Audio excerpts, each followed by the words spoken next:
오늘 우리가 있는 말씀은 역대 5장입니다. 이 5장에서부터 6장과 7장 이 내용에서는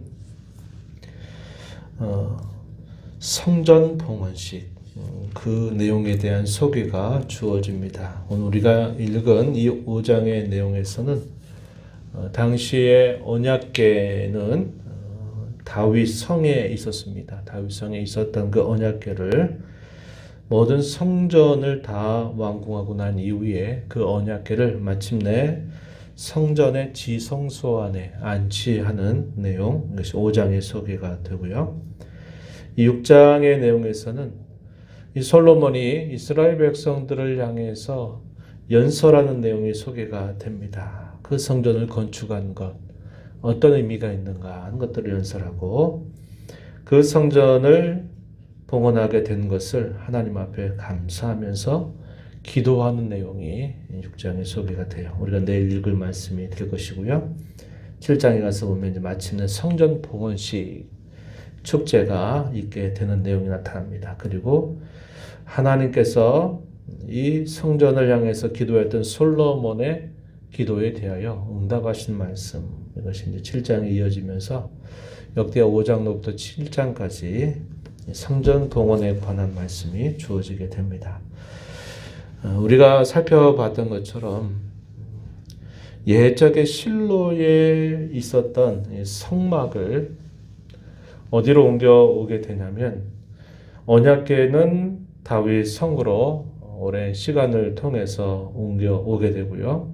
그리고 그 성막의 나머지 부분은 기브온 산당이라고 하는 곳으로 옮겨져 있었습니다. 그리고 오랜 시간이 흘렀어요. 다윗은 그렇게 따로따로 있는 것이 그의 마음에 계속 걸렸어요. 그래서 그가 먼저는 언약궤를 자신의 궁 안으로 모셔드리고 그리고 이 언약궤와 따로 분리되어 있는 다른 성막이나 또 제단, 번제단 이런 것들을 함께 이제 안치하고자 했던 겁니다. 그래서 하나님의 집을 짓기를 원했는데 하나님은 그것은 네가 할 일이 아니라 너희 아들 솔로몬이 해야 할 일이다. 이렇게 말씀을 하시게 됩니다. 마침내 솔로몬이 다윗의 왕위를 이어받고 나서 그가 여러 가지 체제를 정비한 다음에 가장 먼저 한 일이 여호와의 성전을 짓는 일이었음을 우리가 보게 됩니다. 많은 사람들을 동원해서 이 일이 국가적으로 가장 큰 일이고 중요한 일이다 하는 것을 그가 보이면서 이 일을 매우 정성스럽게 준비해서 마침내 완공을 하게 됩니다. 우리가 읽은 말씀 1절 가서 보면 이렇게 말합니다. 솔로몬이 여호와의 전을 위하여 만드는 모든 일을 마쳤다. 그리고 한 일, 솔로몬이 아버지 다윗이 드렸던 은과 금과 모든 기구 그것들을 하나님의 전 곳간으로 그것을 옮기는 일을 하게 됩니다. 그리고 난 다음에 마침내 다윗 성에 있었던 언약궤를 그 완성된 성전의 지성소로 이제 옮기는 일들을 하게 됩니다. 그 내용이 2절에서부터 6절까지 소개가 됩니다. 먼저는 솔로몬이 이스라엘의 지도자들을 불러 모으게 됩니다. 이스라엘의 장로들 그리고 모든 지파의 우두머리들, 족장들을 불러 모읍니다. 그리고 예루살렘으로 수집을 해서 이 일을 이제 진행을 하는데 그때가 마침 7째 달 절기가 있는 때다 이렇게 표현되어 있는데 이 7째 달에 여러 가지 절기가 있는데 그 중에 초막절 절기가 또 큰 절기 중에 하나가 될 것입니다. 그때쯤에 이스라엘 백성들을 다 불러 모으고 그 앞에서 언약궤 그리고 회막, 장막 안에 있었던 모든 거룩한 성막의 기구들을 메고서 이제 올라가게 됩니다. 그런 과정에서 이 언약궤 앞에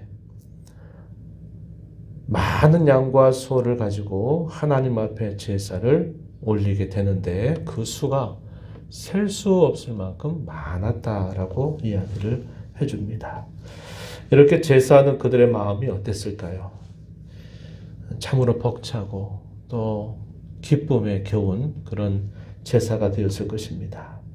그 오랜 세월 동안 이렇게 서로 분리되어 있었던 그 성막의 기구들을 이제 완성된 성전 안으로 옮겨 드리는 일을 시작하는 그들의 마음, 왕과 모든 백성의 지도자들 그리고 온 백성들은 이 일이 얼마나 감격스럽게 느껴졌을런지 우리가 충분히 가늠할 수 있을 것입니다. 이것이 수없이 많은 제물을 가지고 하나님 앞에 제사를 드린 것으로 표현되고 있음을 보게 되죠. 그리고 그 언약궤를 마침내 완공된 성전 안 지성소 안으로 그 언약궤를 안치하게 되는데요. 7절 말씀으로 가서 보시면 제사장들이 여호와의 언약궤를 그 초소로 메어 드렸으니 곧 본전 지성소 그룹들의 날개 아래라. 옛적에도 지성소 안에 이 언약궤가 위치하게 됩니다. 그리고 우리가 잘 아는 것처럼 옛적에 모세 시대의 성막 안에 있을 때 그 언약궤 안에는 한 3가지 정도가 있었다는 것을 우리가 알게 되죠.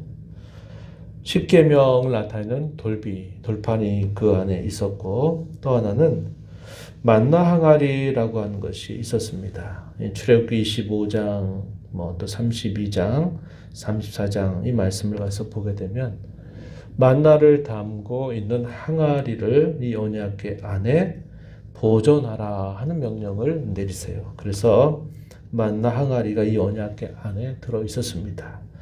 이 만나 항아리가 무엇을 뜻할까요?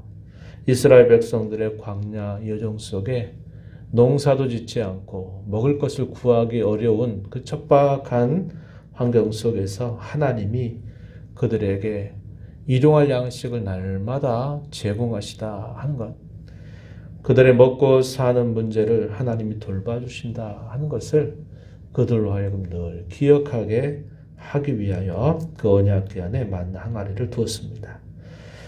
이스라엘 광야 여정에 대하여 요즘에 공동체 성경 읽기를 통해서 민수기 말씀을 아마 여러분들이 접하고 계실 텐데요. 여기 보게 되면 이 광야 여정을 살아가면서 가나안 땅으로 가는 그런 여정 속에 그들이 얼마나 오랜 시간 동안 하나님이 세우신 지도자들을 향해서 반항하고 반역하는 모습을 보였는지 몰라요.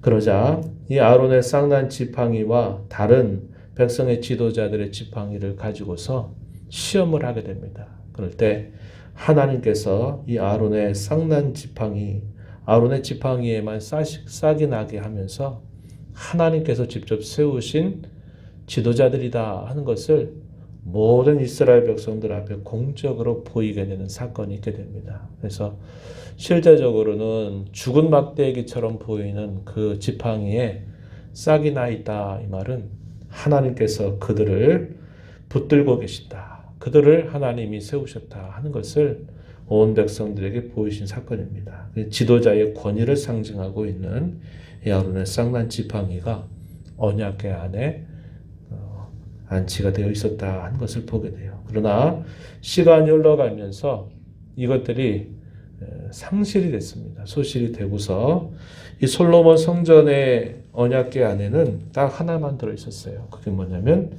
언약의 2 돌판만 들어 있었다 한 것입니다. 우리가 읽은 말씀으로 가서 보시면 10절입니다. 10절 궤 안에는 2 돌판 외에 아무것도 없으니 이것은 이스라엘 자손이 애굽에서 나온 후 여호와께서 그들과 언약을 세우실 때 모세가 호렙에서 그 안에 넣은 것이다. 그래서 모세 시대 때는 3가지가 있었는데 솔로몬 시대에 접어들어서 이 언약궤 안에는 언약의 2 돌판만 그 안에 들어가게 되었다 하는 겁니다. 그게 뜻하는 바가 뭘까요? 하나님께서 그의 말씀으로 자기 백성들을 다스리신다, 통치하신다 하는 것을 보여주는 상징이 되고 있다 하는 겁니다. 그래서 이 언약궤 안에 이 언약궤 안에는 이 2 돌판이 들어 있었고 이 언약궤는 2 그룹의 날개 아래 이것을 안치하게 되면서 마침내 모든 성전의 공사들이 마무리되게 되는 모습이 소개가 됩니다. 이러고 난 다음에 한 일이 무엇이냐면 하나님 앞에 감사와 찬양으로 영광을 돌리는 일을 하게 되었어요. 12절 말씀 가서 보면 당시에 이 찬송의 가장 앞선 지도자들 세 사람이 있었죠. 아삽과 헤만과 여두둔 그리고 그의 아들들과 형제들이 세마포 옷을 입고서 악기를 연주하고 나팔을 불고 노래를 하면서 하나님 앞에 찬송으로 영광을 올려드리게 됩니다. 그 찬송의 주제가 무엇인가 소개해 주는데요. 13절 끝부분에 가서 보면 이렇게 말합니다. 선하시도다 그의 자비하심이 영원히 있도다. 그분의 선하심과 자비로우심 이것이 그 찬송의 주제가 되었고 그 찬송을 통해서 하나님께 영광을 돌리게 됐을 때 하나님께서 그것에 대하여 기쁘게 화답하시는 모습이 나타납니다. 그게 뭐냐면 하나님의 거룩한 임재를 상징하는 그 구름이 또다시 이 성막, 이 성전을 덮게 되는 모습이 나타났음을 이야기해 줍니다. 이것은 하나님의 거룩한 임재, 하나님의 영광이 그들 가운데 충만하다라는 것을 보여주는 모습이었어요. 모세 시대 때에 그 성막에 그것이 떠올라서 앞서 진행을 하게 되면 백성들은 그 진행한 것에 따라서 쭉 따라 움직이게 되고 그 구름이 진행하다가 다시 딱 멈춰 서게 되면 그곳에 또 머물게 되면서 이스라엘 백성들이 약속의 땅으로 살아가게 되는 그 과정이 묘사가 되어 있는데 이와 같이 이 완공된 성전 안에 그 옛날에 하나님이 임재했다라는 것을 상징하는 그 영광의 구름이 가득 채우게 된 것을 보여주고 있다 하는 것입니다. 이것이 보여주는 것이 뭘까요? 하나님께서 그 백성들과 함께 하신다. 하나님께서 그 백성들에게 말씀을 통해서 그 백성들을 다스리신다. 그 백성들을 인도하신다. 보호하신다 하는 것을 상징해 주는 아주 중요한 사건이 됨을 우리가 보게 됩니다. 그 하나님의 거룩한 임재가 옛적에는 눈에 보이는 성전에 있게 됐지만 오늘 저와 여러분이 섬기는 오늘의 시대는 어떻게 옮겨졌어요? 예수님 때문에 우리 자신에게 옮겨졌고 우리가 함께 이루는 주의 몸된 교회에 이런 모습으로 이루어져 있다는 것을 우리는 알게 됩니다. 우리 가운데 함께 하셔서 우리를 인도하시고 우리를 돌봐주시고 우리의 행할 길들을 언제나 이끌어 가시는 그 하나님의 손길을 우리가 날마다 경험하면서 그분의 인도를 따라 살아갈 수 있는 길이 저와 여러분 앞에 활짝 열리게 된 것입니다. 그래서 히브리서를 기록한 사도는 이렇게 말합니다. 성소에 들어갈 담력을 우리가 얻게 되었다 말하면서 우리가 약한 악한 양심으로부터 벗어나서 우리가 맑은 물로 씻음을 받게 되었으니 참마음과 온전한 믿음을 가지고 하나님 앞으로 나아가자 이렇게 독려하는 말씀을 저와 여러분에게 보여주고 있습니다. 우리 앞에 허락하시니 하나님의 보좌 앞에 저와 여러분이 참마음 온전한 믿음을 가지고 언제나 나아가면서 오늘도 우리 가운데 앞서행하시면서 인도하시는 하나님의 손길을 기대하고 바라보면서 그분의 말씀을 잘 듣고 우리 안에 내주하시는 성령님의 인도하심을 따라 또 살아가는 복된 삶이 되기를 진심으로 바랍니다. 하나님 아버지, 이 새벽 시간에도 저희들을 깨워주셔서 오늘도 하나님 앞에 저희들의 걸음을 인도해 주셔서 감사합니다. 찬송을 드리면서 또 저희에게 주시는 말씀에 귀를 기울이면서 또 기도하며 이 하루를 또 주 안에서 살아가게 하심을 감사드립니다. 오랜 시간 동안 언약궤와 성막의 다른 기구들이 분리된 채 오랜 세월을 보냈는데 마침내 하나님께서 솔로몬을 통해서 성전을 완공하게 하시고 언약궤를 안치하게 된 과정을 저희가 살펴보았습니다. 모세 시대 때 여호와께서 영광으로 그 백성 가운데 함께 하심을 보이면서 그들의 갈 길을 인도하고 그들의 먹을 거리를 늘 공급하시고 대적자들로부터 그들을 지켜주시며 약속의 땅을 향해서 가게 하셨던 그 하나님의 손길이 이제 이스라엘 백성들과 함께함을 그들에게 보여주셨습니다. 우리 주 예수님을 통해서 저희를 성전 삼으시고 또 저희들을 통하여 교회를 이루게 하신 하나님, 여전히 오늘도 살아서 저희들의 삶을 보살피시고 돌보시고 인도하시고 지켜주시는 하나님의 손길을 저희로 바라보고 하루하루를 주님을 의지하여 살아가는 복된 삶이 되게 해주시기를 바라옵나이다. 말씀을 통해서 또 저희 안에 내주하시는 성령님의 인도하심을 통해서 저희들이 이끌어 가실 때 잘 알아듣게 하시고 잘 순종하며 한 걸음 한 걸음 나아가는 저희들 모두가 되게 하여 주옵소서. 은혜의 보호자 변화와서 아버지 은혜를 구하는 모든 심령들의 간구를 귀 기울여 주시고 응답해 주시기를 바라며 예수님 이름으로 기도하옵나이다. 아멘.